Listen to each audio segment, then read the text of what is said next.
This is a Board of Directors meeting for Tuesday, May 28th, 2013.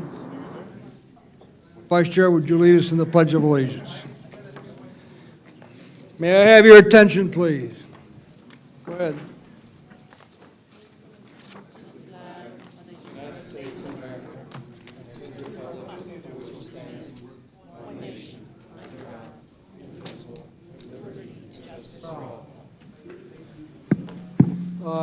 Marie, would you tell them that we're starting the meeting?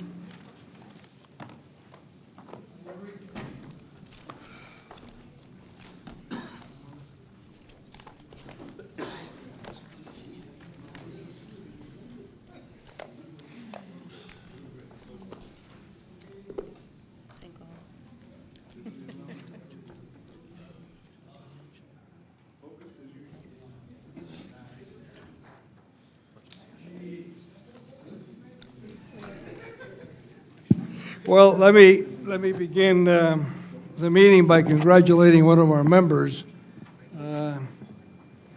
Mr. Martinez, who just had a healthy baby boy, and we all join him in congratulations for this wonderful. Next, let me welcome Carlos. Welcome back. We're happy to have you back without crutches. It's good to be back. Would you call the roll, please? Mr. Fernandez Guzman. Here. Mr. Gonzalez. Mr. Gonzalez Perez. is here. Mr. Evia. Here. Mr. Holland. Here by phone. Mr. Lasarte. Mr. Martinez. He's also Mr. here. Pego. Mr. Sanabria. Mr. Rodriguez Pina. Mr. Wortman. Vice Chair Fano. Chair Ferre. Yes. The next thing is the declaration of voting conflicts. Pam? If the board members have any voting conflict that relates to the action items on the agenda, would you please now note it for the record? Are there any conflicts? Hearing none, we are now on items 1D. Are there any citizens' comments today? We did not receive any requests. We have no record of citizen comments. So we're now on item 2, approval of the summary minutes for the board meeting of April 30th. You've all had opportunity to read the board meeting of April 30th. 30th? Yes.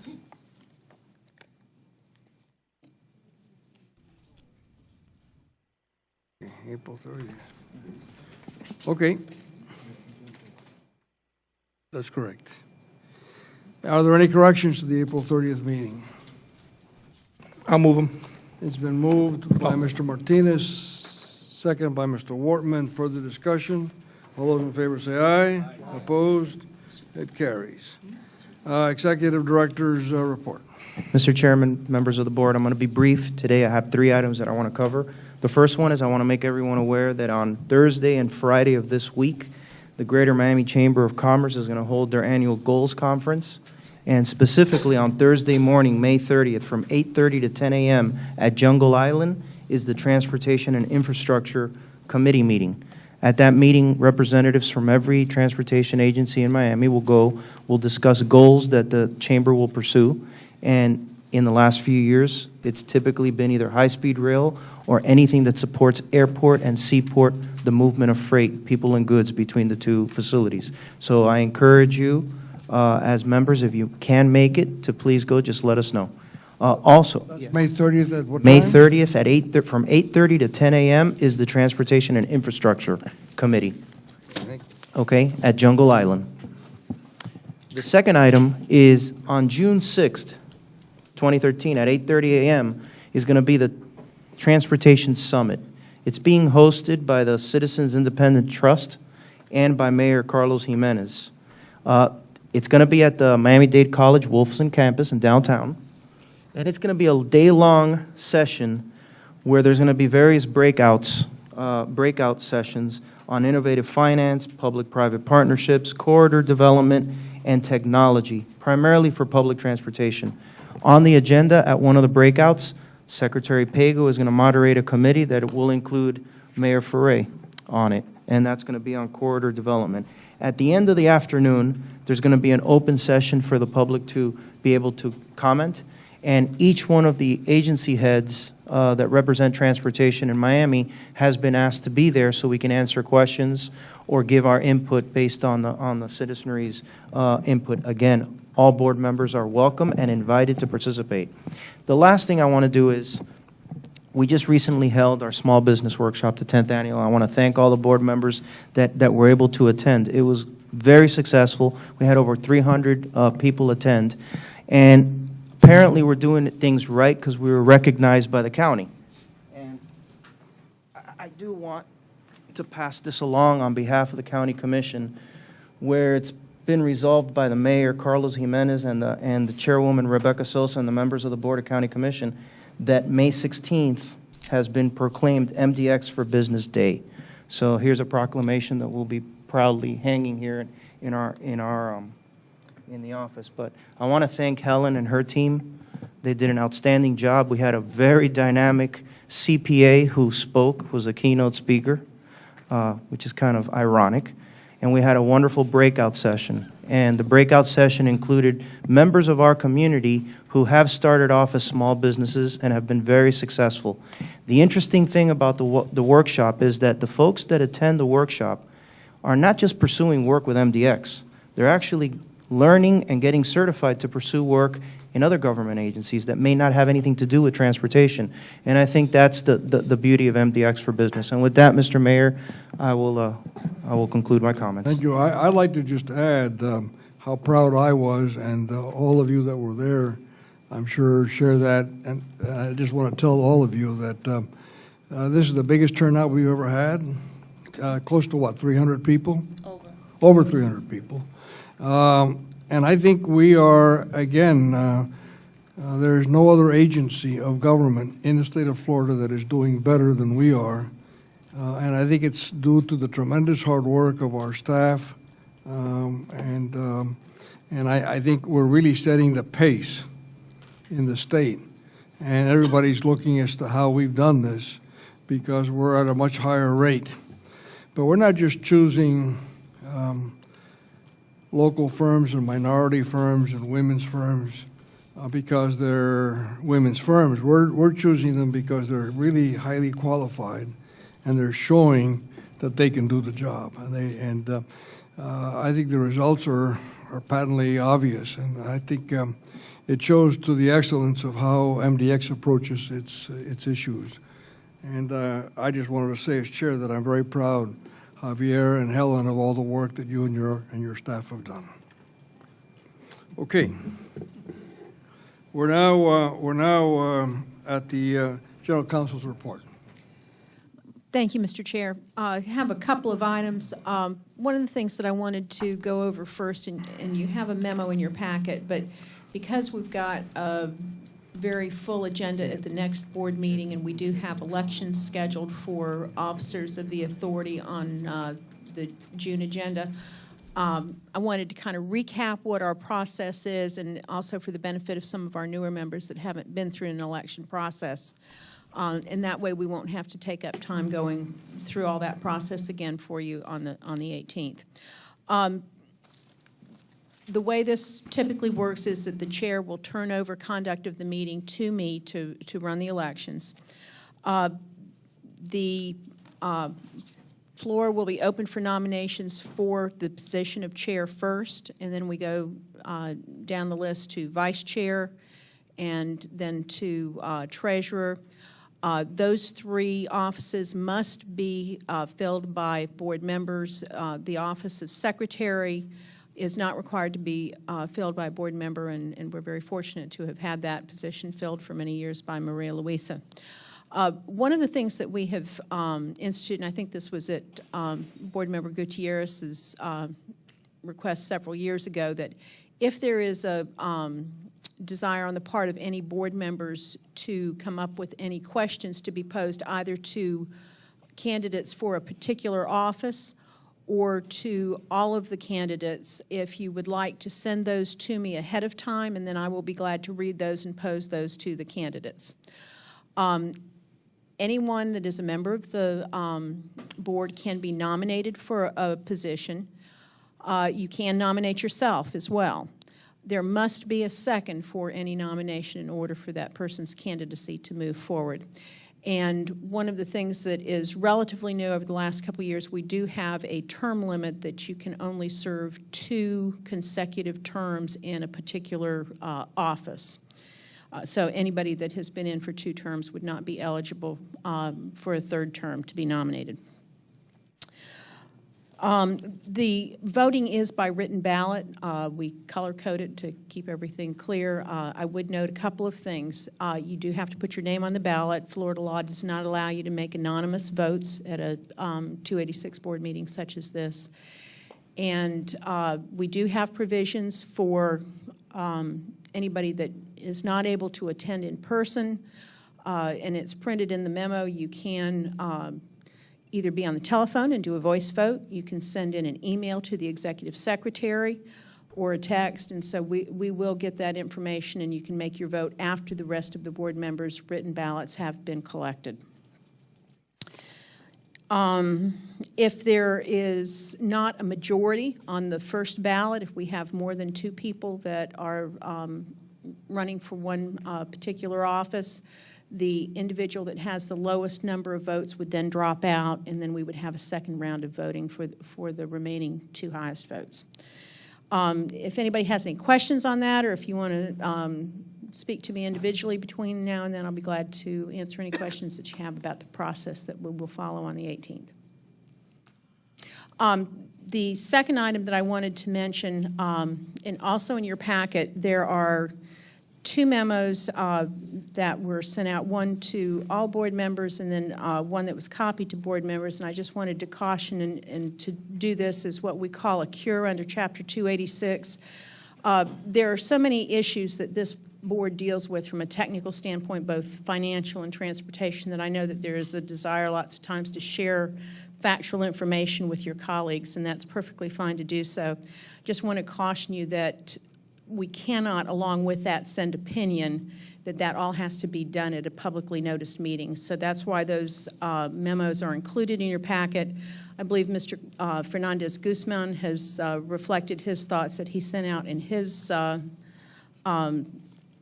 email, and I think that we have heard also from the treasurer. So I just want to caution you that if you do feel the need to get some factual information out, that is permitted under 286. The best way to do it is at, obviously, a publicly noticed meeting like this, and so that's why I have brought that to the attention and made those part of the record today. Any questions? Thank you.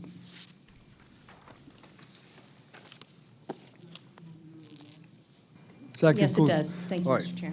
Thank you. We're now at the MPO. Maritza, MPO. Yes. Thank you very much, Mr. Chair.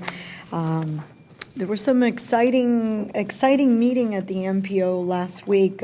3 very important situations occur. First, I'm going to congratulate Secretary Bago. The tip was approved. No notoriety. Everything was easy and smooth for him. That was not the same for the Turnpike.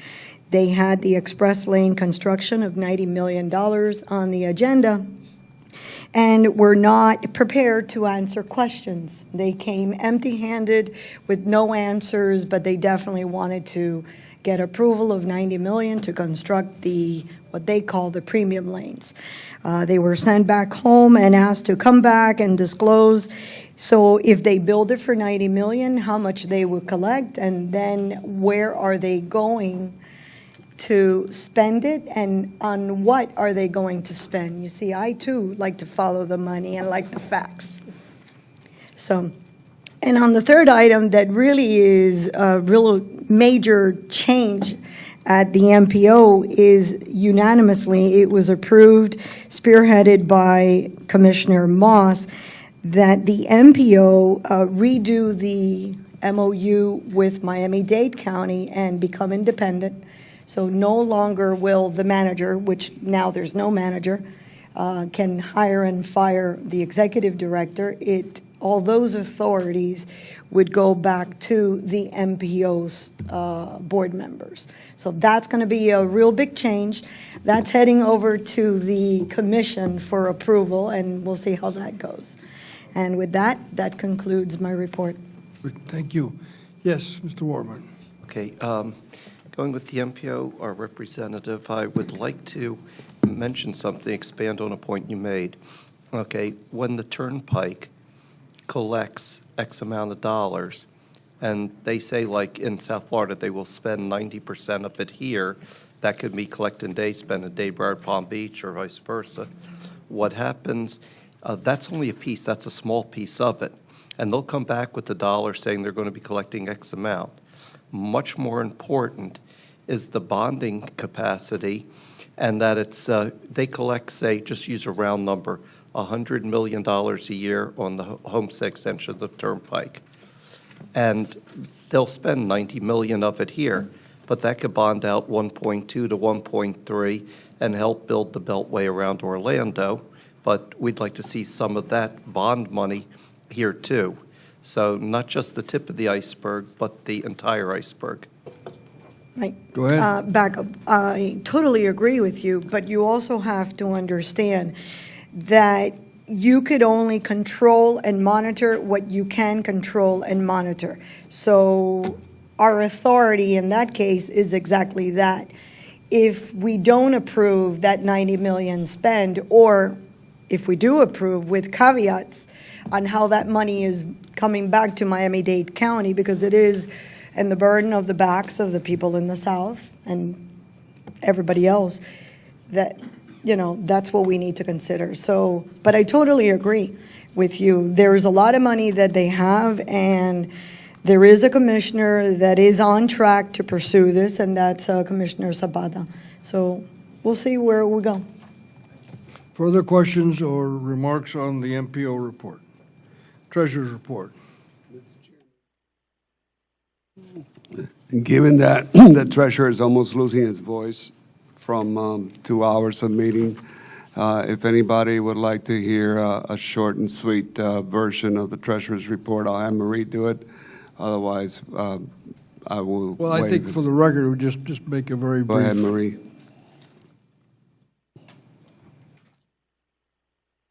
Certainly. I think most board members attended the Budget and Finance. Just high level, year-to-date, we're tracking about 5% overall in our revenue base, and our expenses are essentially about 5% below the budget as well.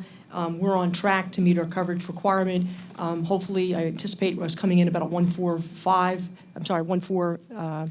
The 145 is my objective by the year-end adjustments.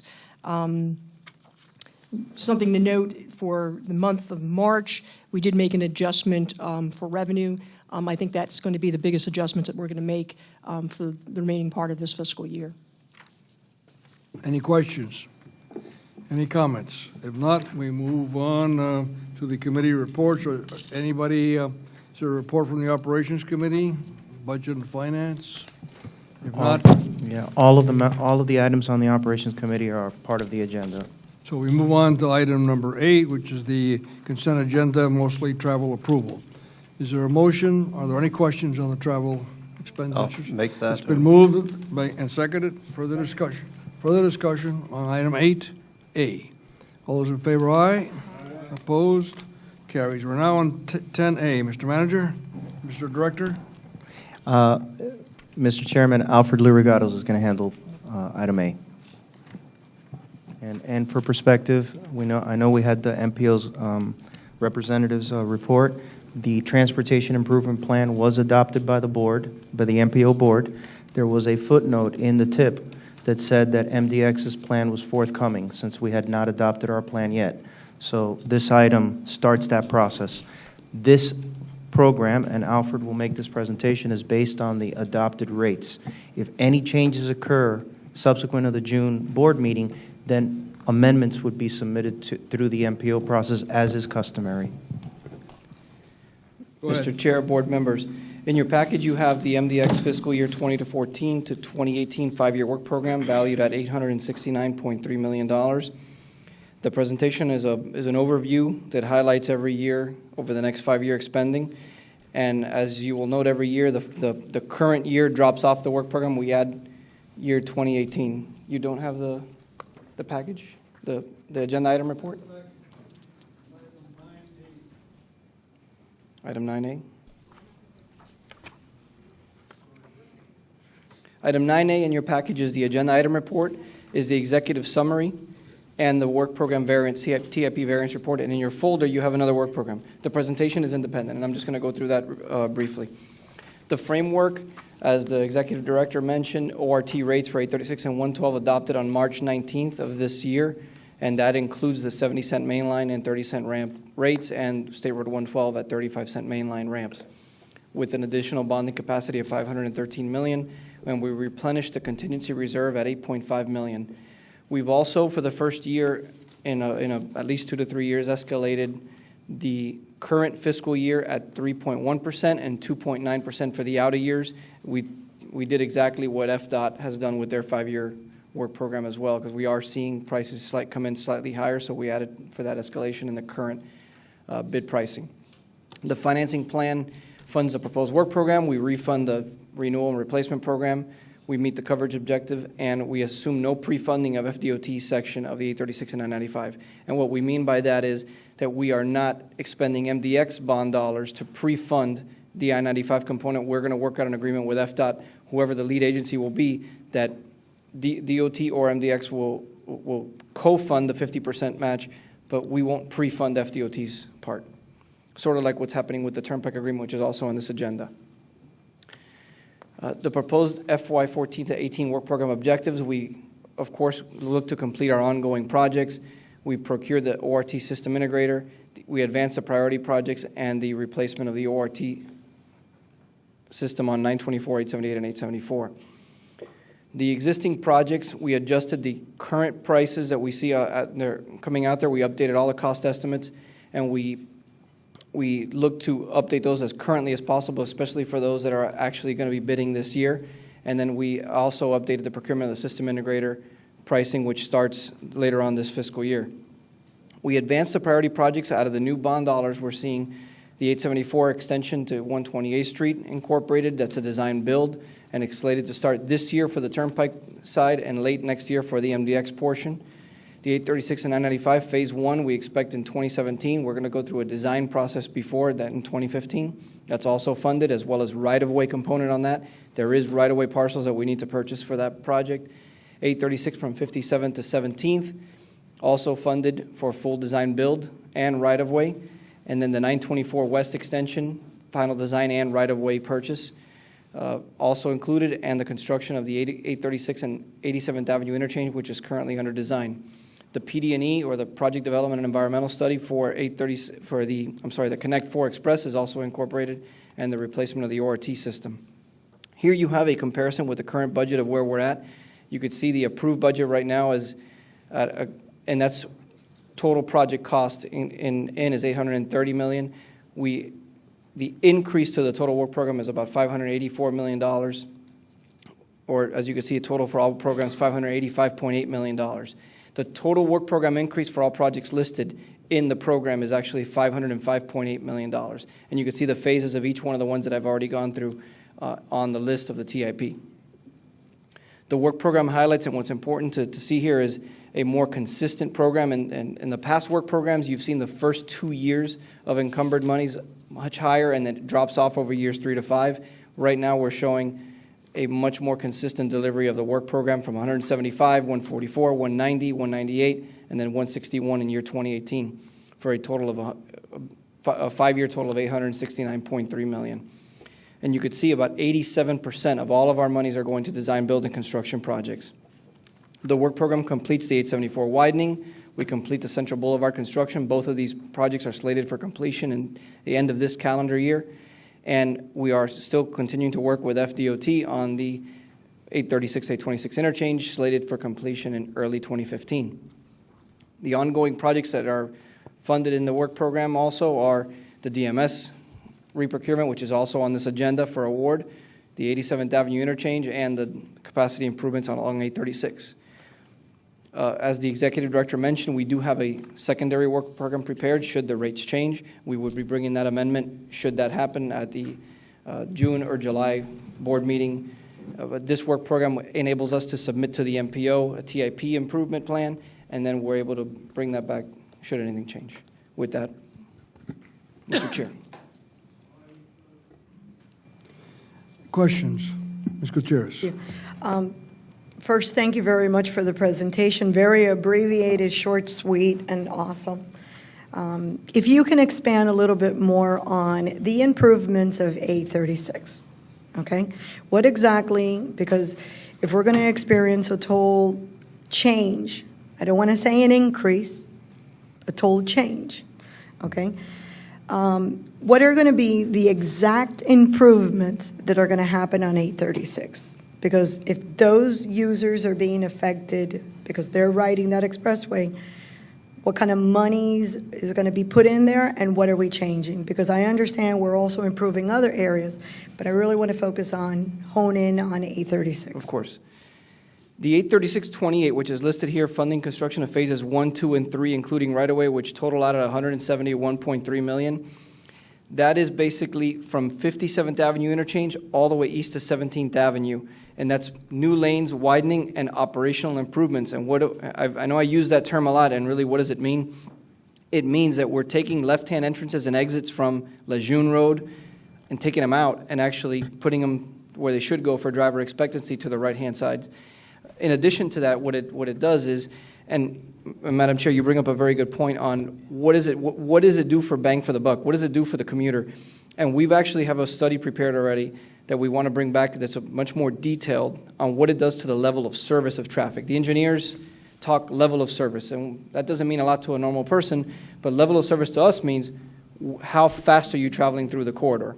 And you're seeing the average travel speeds go from, for example, right now, average over 25 miles per hour to jump over 40 miles per hour. So that's going to mean a time travel savings. And I think Mayor Ferre asked us that at one point. What does it mean for your time travel savings for the average commuter to travel between 17th Avenue and 826? So we're preparing a presentation to give you what those time travel savings are. We're seeing a very big benefit on that. In addition to that, Excuse me, interruption. At the rate hearing, you presented a whole series of maps and improvements. We got a letter from Javier Suarez criticizing Commissioner Javier Suarez, the effectiveness of spending these monies at these intersections. So I think your questioning is very appropriate. We've already covered it, but I think what the request is that it be more detailed and that we understand. Because to change an interchange just for the purposes of changing an interchange is very interesting, but are we getting the buck, well, the bang for the buck that we're putting in, or is there a better way to spend that money? Which is what I think the issue. In addition to that, what we're doing also is actually improving arterial roads like 27th Avenue. As you know, those of you that get off at 27th Avenue, there's signals. We're improving the arterial road. And in addition to that, that widening does plan for the future of widening for managed lanes or express lanes, as we call them. So we are taking that into account with our plan, and we're also looking to put into the design-build criteria. The best and brightest minds out there are going to be going after these design-build projects in order to bring new value in delivering a design-build project that could potentially even add managed lanes sooner rather than later in years that follow once we go cashless. The executive director wanted to say something. Go ahead. Go ahead. From that particular improvement on 836, if we were going to look at the whole figure that is being spent, could you give me a percentage of everything that you're going to be collecting? What percentage of that money is actually being focused on 836, or it's actually going elsewhere? I really would like to know. Off the top of my head, I can just I've only spoken about one project on 836, which is the one we've really want to deliver as quickly as possible with 171.3. 83611, which is the one that's up there that's cost of 172.9. That's the I-95 836 improvements. That's another significant component of that money, about 340 million out of the 500. So it's over 60% just on those two projects alone. You add 87th Avenue, that brings us to somewhere in the 70% range of the total monies we're collecting to. Yeah, and Board Member Go ahead, Gutierrez, Mr. Director. at the MPO meeting, Chairwoman Sosa made a comment that on 836, even with the minor widening that we did between Red Road and Lejeune, that she sees more traffic. And this is the issue of operational improvements. When we did that additional lane going eastbound, when it first opened, traffic was flowing tremendously. But then Section 5, 826, 836, got way ahead in construction, started opening up some of the flow. So in essence, what you're seeing is the bottleneck being moved to where the next deficiency is, and the next deficiency is Lejeune Road. If we were to fix Lejeune Road tomorrow, you would see the next deficiency at 27th Avenue. Hence why we're making the operational improvements along those areas. And Madam Chair, to put it in as easy as I could would be that right now, everything is constrained at 3 lanes. So the bottleneck, as the Executive Director mentioned, Lejeune Road 3 lanes, 27th Avenue 3 lanes. By widening to 4, that gives us a lot more flexibility from a throughput perspective. Imagine 2,200 cars per hour per lane can now travel through a corridor more once you had an extra lane. You still have the floor.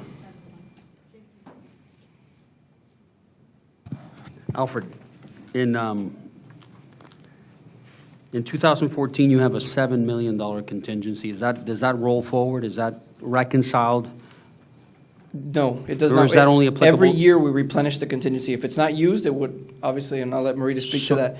But every year, the contingency approved for a single year, we don't, quote-unquote, roll it forward. Maria, is that correct? Because you showed, so then what happens? You just reconcile, or you just readdress it in 15, 14? Correct. Okay. When the work program is updated, that'll be replenished to $7 million. Got That it. money was never spent, and if they don't utilize the contingency. In years past, we haven't eaten into the contingency. This last year, we did go a little higher due to bids and unforeseens, but every year is a reestablish. Thank you. And then the second question is, the distinction between an RRP program, an RRP or TI, the other one, TIP, and how do you make the distinction between the RRP and the CIP and TIP? Renewal and replacement I know it, yeah. is if you're renewing No, pavement. But some of them, like the guardrail, seem to be, I'm just curious, is there, the funding sources are all the same? No, sir. No. They're not.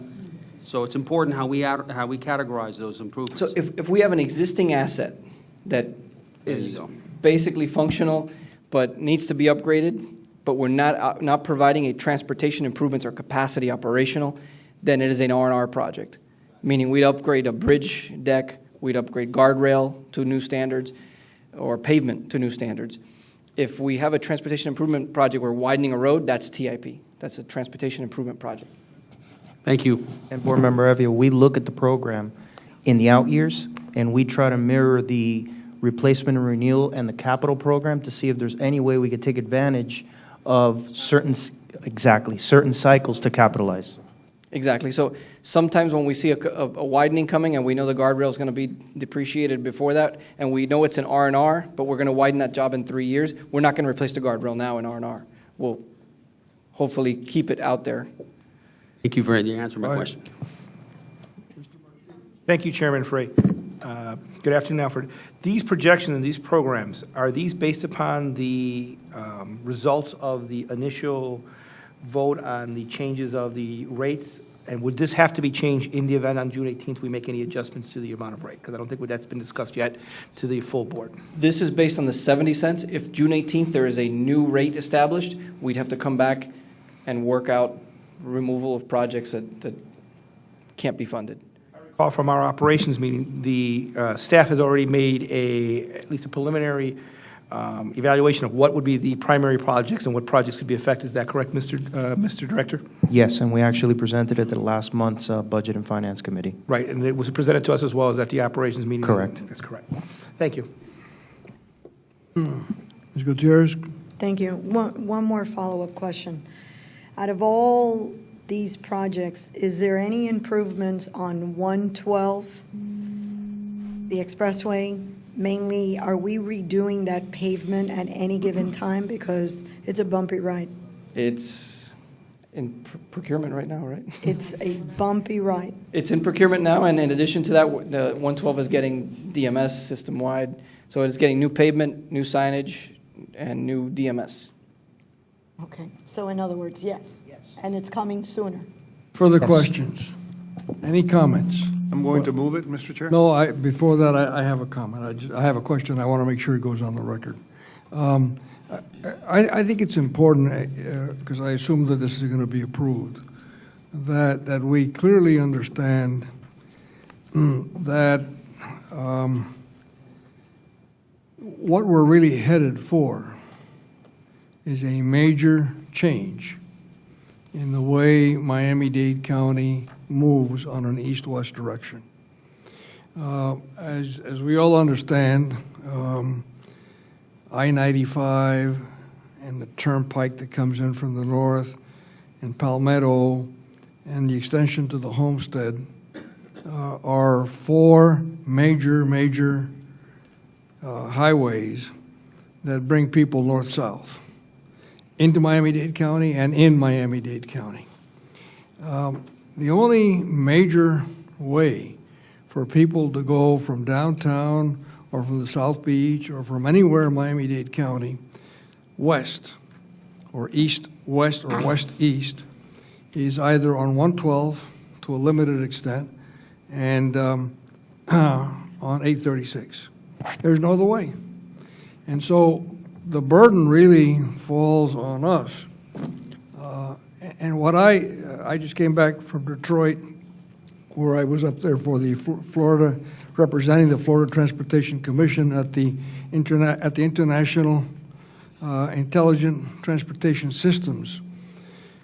And what the Ford Motor Company and General Motors and others are doing, you just, when you see it in function in the next 2 or 3 years, and I'm not talking about 20 years from now, I'm talking about 2 or 3 years from now. I'm not talking about the Google stuff. I'm talking about what you're going to be able to buy when you buy a Cadillac or a Mercedes-Benz or a BMW or a Chevrolet or a Toyota. It's just going to be mind-boggling, and it's going to completely change the way people think of transportation. Now, what's important, Mr. Director, to me, is that on the record we understand clearly that what we're about to do, hopefully after we go through this strategic master plan, is to incorporate elements of the new technology that's coming in, and that by doing so, and by us treating 112 and 836 as in effect one road, because in effect that's really what it is.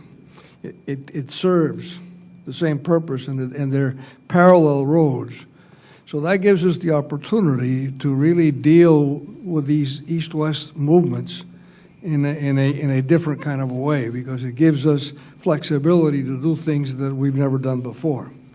Now, the key to me is that we get into the state's managed lane plans. And I serve on the State Florida Transportation Commission, and I noticed that Gus, your maps exclude east-west movements. In other words, I mean, they're marked, but you're not taking into account, at least in your maps, the fact that this is an integral part of these of what the Region Foundation started, and what Governor Scott has taken, and Secretary Anath Prasad has taken, and you in this district as the #1 project that, with a tremendous amount of force, is coming down the pike. And yeah, there's no question that our I-95 is in effect financing these improvements in Broward County, okay? But that's all part of the system. But it is important, Mr. Director, and I really want to get your positive on it on the record, is that whatever we do will be part of a system, number one, which is the state system of managed lanes. Two, that we will have a managed lane system on the east-west by hook or by crook, and I didn't mean a pun on that, Rick. But I think it's very important that it be on the record, those two things. In other words, that we do have, that we will have managed lanes going east-west. And if they don't fit because of the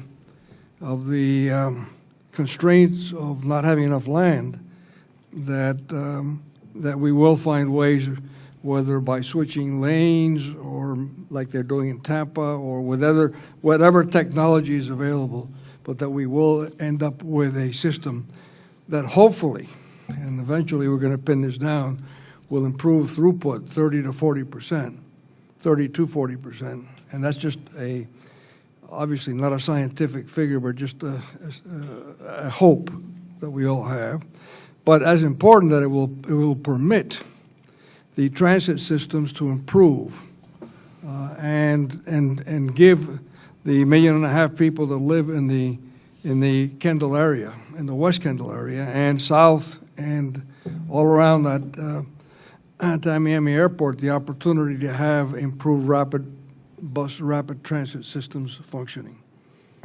Mr. Chairman, if I may respond, and I think Secretary Pago was going to respond to it as well, but MDX is an integral part of the regional operation of toll facilities. RCTO. RCTO, whatever. The bottom line is we're looking at South Florida. We're looking at a system of managed lanes in South Florida and how to operate them. And the state, whether it's the district offices in Miami or in Broward County or Florida's Turnpike, have to work with MDX because we do the east-west facilities. You're correct. We are looking at that. We had a decision prior to me getting to MDX and actually after. There was a master plan to completely reconstruct 836 and spend billions of dollars in reconstructing 836 to new standards. It made no sense. You'd never get the return on investment that would be required, and the impacts would be tremendous. What we decided to do was pare down that master plan, improve operations as best as we can, try to keep our right-of-way impacts to a minimum, because ultimately technology and transit are the two components that will move the people. Goods, with the advent of rail getting into the Port of Miami, and with the advent of intermodal facilities inland, will handle the freight. Mr. Director, what I But want you're from you absolutely is a specific yes to a very simple question, which I'm sorry I took too long to elaborate. Okay. In other words, we will have managed lanes on an east-west basis on MDX roads. Yes. As part of this plan. Mr. Chairman, I'd like to second the motion. Okay. I'll make it then, so he can second it. All right. I think Carlos made the motion. A second. You second the motion, and are we ready to vote on this? All right. All those in favor say aye. Aye. One no. Is there anybody else? Chair, I like to vote no, but I like to say why I'm voting no. Okay, that's absolutely admissible. So let the record reflect that all those present here voted yes, except two people. And okay, well, yeah, well, Ms. Gutierrez, why don't you state your statement for the record? Very good. Inasmuch as this is a very good work program, I will be consistent with my vote on voting no for this, because I feel that at this time, even though we are going fully ORT, and I'm in agreement with ORT, I do not believe that increasing the tolls at any given time and using those toll dollars to improve, okay, specifically from that area, other areas that are not specific to A36, right now, without knowing what ORT can fully do on 836 and 112, I don't think it would be prudent. So I'm voting no. Any other statements for the record? If not, call the roll. Mr. Fernandez Guzman. Aye. Mr. Gonzalez. Aye. Ms. Gutierrez? No. Mr. Avia? Aye. Mr. Holland? Mr. Holland? Yes. Mr. Lasarte? He's up. Mr. Martinez? Yes. Mr. Pago? Mr. Rodriguez Pina? Yes. Mr. Sanabria? Yes. Mr. Wortman? Yes. Vice Chair Fano? Mr. Foray? Yes. Motion passes. All right, thank you very much. We're now on item number 9B. Lurigados is going to cover 9B as well. Just reminding me of Mr. Chair, committee, board members, item 9B is for 874-10.030, design build services for the 874 ramp connector project valued at $29,425,872.04. We're requesting a motion to approve the construction, coordination, and right-of-way use agreement with Florida's Turnpike Enterprise and the locally funded agreement with the Florida Department of Transportation. This project, these agreements were endorsed by the Operations Committee on May 20th. As you may recall, we completed the PD&E, or the Project Development and Environmental Study, for this project late last year.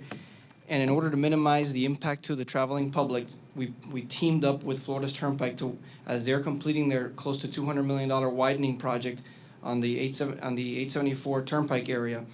We're working together with the Turnpike to build the bridges that go over the Turnpike as part of this agreement. So the Turnpike, as part of their larger design build project, will build $29 million out of approximately $110 million total project cost of our bridges, and MDX will come in and tie into those bridges at a later date through other design build procurements. We specifically need to thank Secretary Pago and his team, as they've actually worked to advance the funds to the Turnpike, and that's why we have a locally funded agreement with District 6 that's actually pre-funding to the Turnpike, and then MDX is then funding District 6 agreement. Our agreement with the Turnpike, our memorandum with them, actually deals with more general engineering issues and how we're going to work out shop drawing approval, plans approval process. So there's two separate agreements here, but they both work for the development and final design and construction of the project through design build services. The 29.4 does include everything from design build, construction, engineering, and inspection, CSX permitting, you name it. It's all included for the Turnpike work within Turnpike right of way. Questions? Mr. Martinez? Well, one of the things I'd like staff to clarify is that this project would be one of the priority projects should we make an adjustment on the 18th, correct? Yes. This would remain funded. This is our #1 priority project at this point.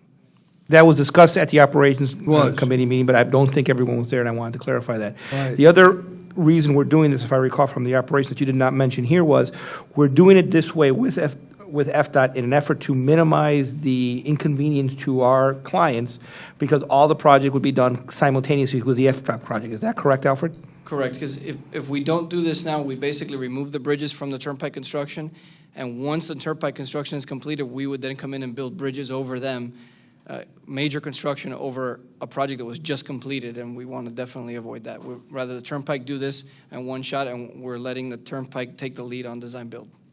I thought those things were important for all members who were not at the Operations to be aware of, because it benefits us to show that the intent here is to minimize the inconvenience to our clients in the effort to try to do this all in one bite. Okay. Mr. Fernandez Guzman? Where are the funds from this project coming from, Alfred, specifically in the budget? Are they coming from? Work program, TIP. Since we don't have, this is now in the new work program. On any increases that we've discussed to date, or are these just part of the general work program? The $29 million, actually, we're working, most of it will be funded through, we unfunded 836.28, but since we are going through the new work program process, either the 60 cents, 70 cents, all of it will be funded through the new work program cycle. Okay. Hold on, because we have still It's been some moved questions. in second, though, Mr. No, Chairman. I'm sorry, I did not recognize that, Mr. Sanabria, and I'm not going to cut somebody off who wants to speak. Okay, Yeah, no. Actually, I have a simple question for council. Is this going to be one motion for both parts of item? Thank you Or- for making that procedural point very clear, that yes, these do go in tandem. They are two separate agreements, but one doesn't work without the other, so it would have to be a motion to approve both. Motion is now in order. Yes. So Carlos, you make the motion, Wortman I'll second. seconds it, and it's as I understand, it's it covers both points, okay. I have a question. The public involvement outreach for this particular construction, that's completely then handled by FDOT and others, and not necessarily by our local team and our face? For the construction of the Turnpike phase, yes. It's no different than the way that we're working with District 6 on Section 5, where they take the lead on the coordination for the public information, and they coordinate with us. And Board Member Gutierrez, what's important is that this is only for Turnpike, what's within the confines of the Turnpike. As soon as we're going to the west or to the east, which is residents, businesses, that will be MDX led. Correct. That's where I was going, to be very cautious, because, we are mindful, and this is our neighborhood. They leave, and it's not their neighborhood. Thank you. All right, further discussion on this item. Ready to vote? All those in favor say aye. Aye. Opposed? The carries. We're now on C.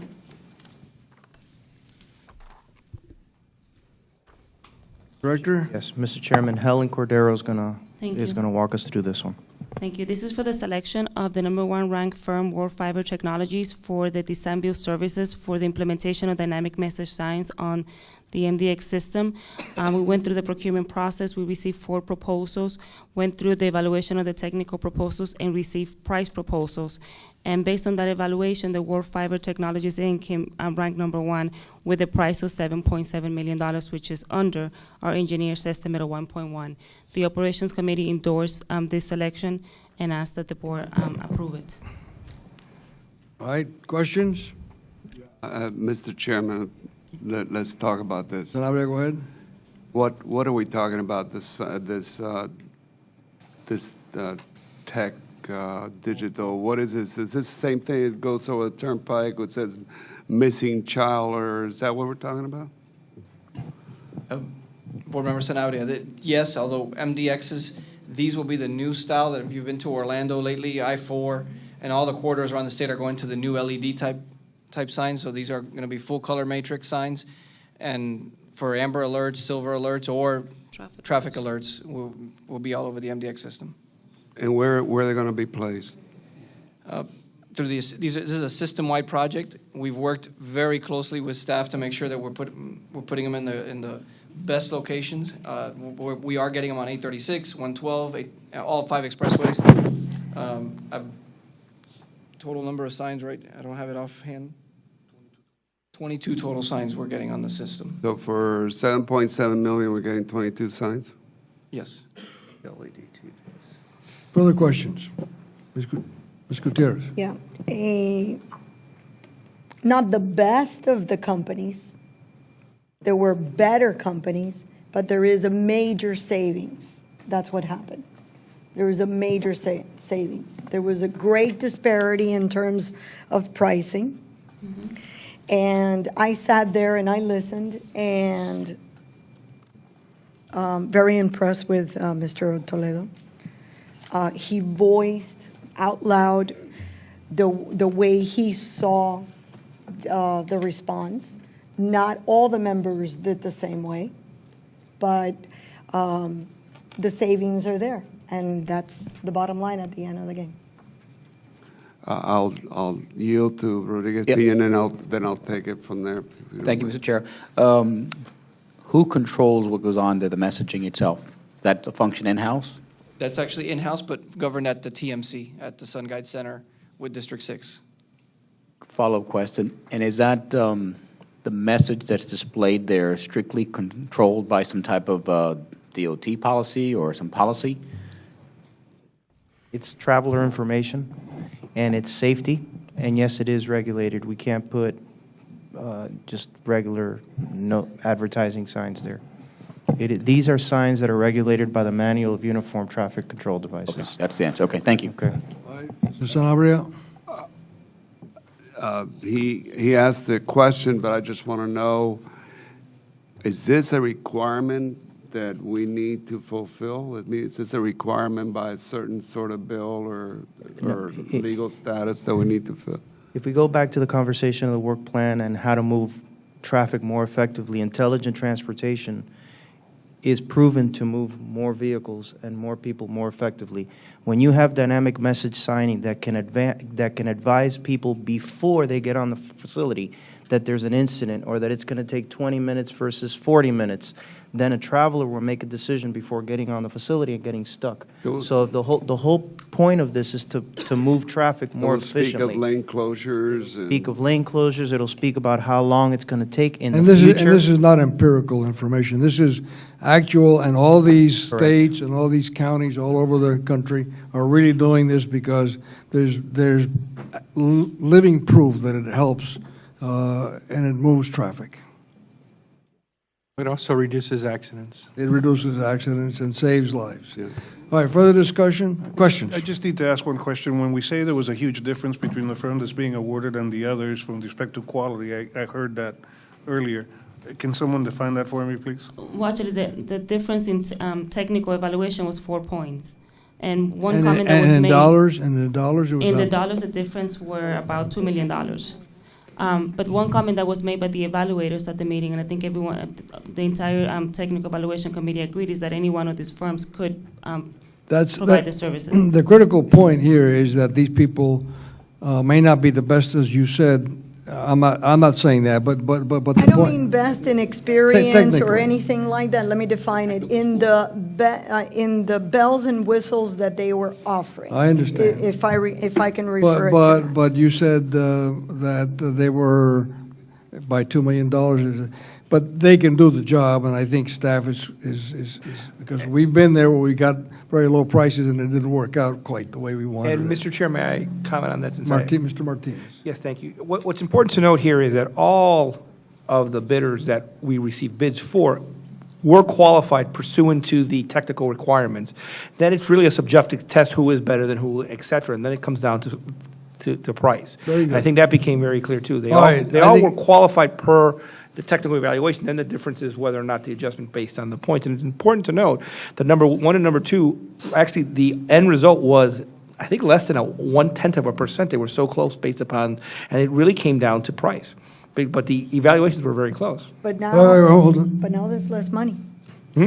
Now we have less money. Mr. Chairman. But it, We're paying less. we're paying less. That's my point. At the end of the day, the price came down, but please clarify that we're not going with, what I don't want anyone to think is that we went with a second rate anyway. Everyone qualified pursuant to the technical Are evaluation. you concluded? Did you finish? Maybe, maybe not. Chairman, just have the locations been chosen, and when are these signs going to be in place? Yes, Board Member Sanabria, we'd be happy to go through them with you and show you the logic, and we expect after this award, by the end of the year, we'll start seeing, pillars go up and some of the signs go up. If not, any statements? We ready to make a motion? Who wants to? I'll make the motion. Mr. Wardman makes the motion. Second, Mr. Chair. Second by who? Ms. Gutierrez. Further discussion, all those in favor say aye. Aye. Opposed? The item carries. We're now on item D. Chairman, this is Alfred. It's the Alfred show today. Go Alfred. Like Operations Committee. MDX 07-05 contract, Road Ranger Service Patrol for the MDX system, valued at $950,000. We're requesting a motion to approve amendment number 4 for the contract with Anchor Towing for a 6-month extension for the Road Ranger Service Patrol, and an increase on the hourly rate from $38.85 per hour to $42 per hour. The contract expires on June 30th of this year, and staff will be bringing back a synopsis of the new contract we're going to be re-procuring in the next month or so, and we're asking for this to allow for the procurement time of that contract, which will take us through December 30th of this year. The hourly rate we negotiated at $42. In your packet, you will see a list of all the current FDOT and Turnpike Road Ranger Service Patrol contracts. And the savings here is that we are not going to be paying fuel indexing. So if fuel goes up, we don't have to worry about that. It's going to be, as we control it on a fixed price. The cost of the services, as I mentioned, $950,000, and is funded partially through the operating budget that was endorsed earlier at the Budget and Finance Committee. We do expect that the remainder of it will be funded through the new contract that'll take us through June 30th of 2014. We'll start with Ms. Gutierrez. Whatever you say. Doesn't matter. This is a little more than 8% over 2 years, so it's like 4% per year is what it looks like. Well, if I heard you correctly, what you're saying is No, this is a 6-month extension. No, wait. But the contract's been valid from the year 2010. It's an increase of $3.15, which is about 8% over where they are today, right? So it's about 4% per year. But what you're saying is you're going to do an extension so that you can put it out to bid. Is that what you're going to do? That is correct. That was my question. Ms. Gutierrez? Thank you, Mr. Chair. Two things. First, I want to compliment staff, the director and the executive director. In the new procurement that's going out, they really rolled up their sleeve and got extremely creative and very proactive on the way they're putting out this procurement. Okay? So I want to congratulate you, because I know that I like to slam, but I also like to congratulate when you've done a good job. I don't like the fact that we have to extend, but we have to extend. So I understand that, because we cannot not provide the service. I do have one question. When do we procure? When does that new contract go out to the marketplace? It's a June contract, so 6 months would take us to the end of the year. Is that correct? We want to do it before that. We're aiming to do it before the year. What month is the question? What month are we putting this out is the question? What month are we putting this out? Because that way, we do not find ourselves in another extension renewal, and we are doing it now. So I'm looking for a month of very soon now. Around July. July, okay. And we are sensitive to them. Any other questions? Member Gutierrez. Any other questions? All right. I think Mr. Rodriguez Pina was first. Commend staff. They did a great job and are thinking outside the box. I know that for the record, I want to say that I'm going to support this item. I think it's an essential. It's essential that we do, and I think what we're going to come back with is a much better product, and I can tell you staff is really thinking outside the box. The way that I look at it is this is found money for the contractor, and I know they're here, haven't met them, but this is an extension that really they weren't expecting. So I want to go on the record, and I asked this in operations, that this is an increase of potentially $31,000. I would ask, and I know the answer, but I want to be on the record, that this should be revenue neutral, because again, the contractor knew this contract was ending on such date. We're now giving you 6 months more, that money that you weren't supposed to be getting. So I was hoping that we could, in exchange for an extension, we would get that at the same cost. And I know that staff, I'll ask Alfredo to answer that. But I think that this is an incredible opportunity to get potentially 6 months. And by the way, if we come back with a proposal by July, I'm hoping that we can mitigate that $31,000. So that's really the crux of my point is, I think we need to do this. I just don't like the fact that we're going from $38.85 to $42, and I know that we've asked the vendor to at least not to absorb that in exchange for this potential increase, and we can prorate it by month, however they want to do it to be fair to them. But the question to Mr. Lurigaldo is, would they be willing to do that? Well, on your first point, I have to also thank Board Member Rodriguez Pina. He's pushed us to continue thinking outside the box on the new procurement, so we're working on that. On the issue with Anchor Towing, Monica Savitz, the president of Anchor Towing, is here, and I've sat down on a couple of occasions with her to try and work out the rate at where it stands today at $38.85, and on multiple occasions she's indicated to me she just cannot do it. She is here as necessary to address the board as well, and I've briefed her on the item as well. We operate. But we have asked, and this has not been. And also, we did go outside to the other vendors that serve for this type of work, and they have indicated to us that there is no way they could even come close to the price that we're getting at the new rate of $42. We operate in MDX with committees.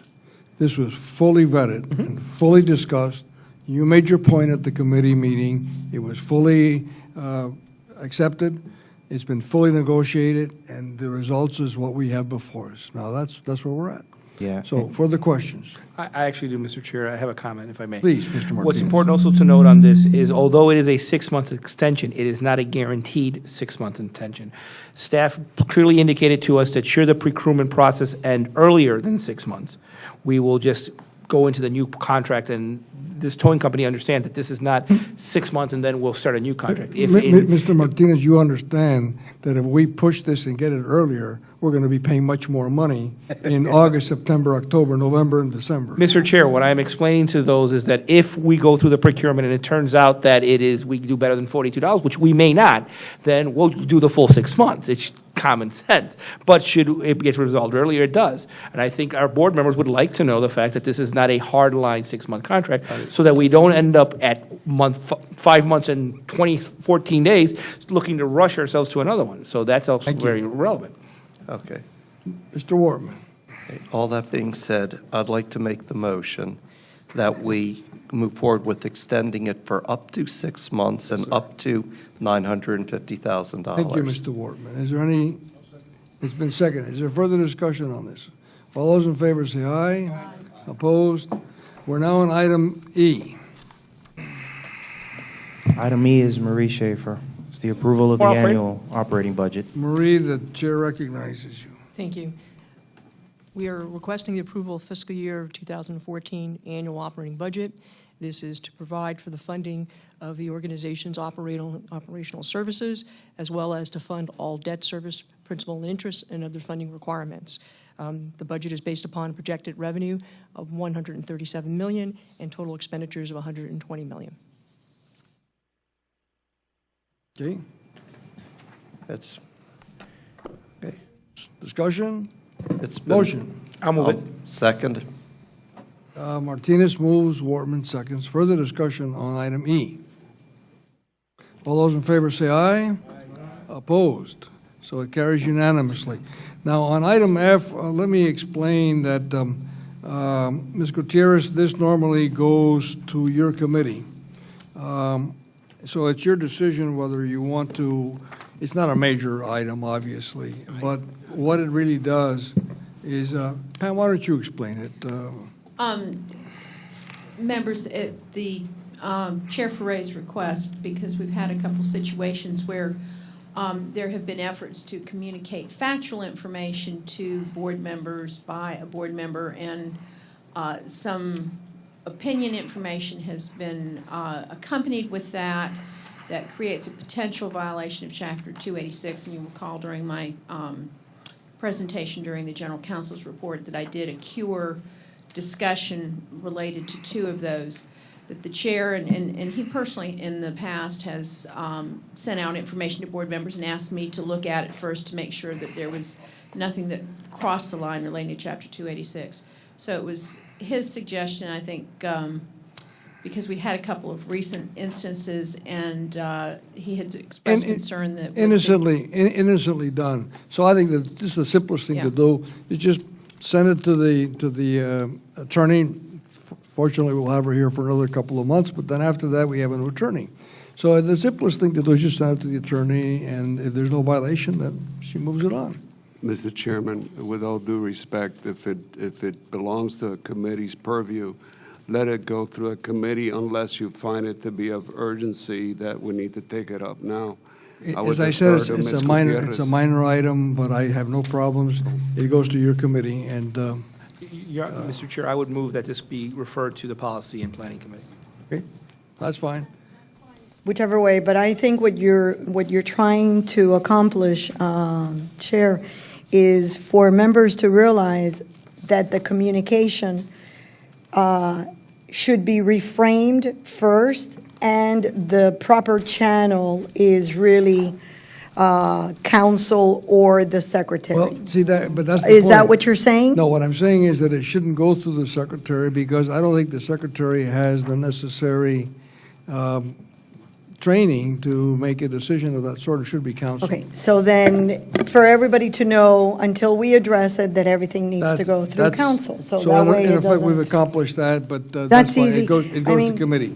That's second. easy, I mean, it's, We don't need any motion for that. no, it's That- easy that's- house that's cleaning. All right, we're now at informational items. Mr. Chair, the packet is, if there's any questions on the ongoing procurements, staff is available for responsive. And as chair, in the interest of having this meeting conclude in 1 hour, in less than 1 hour and 15 minutes, which breaks the record for any meeting where we've approved a 5-year budget and the yearly budget. So in interest of breaking that record, I will waive all my chair's comments. Adjourn? It's been moved and seconded. We stand adjourned. Thank you very much.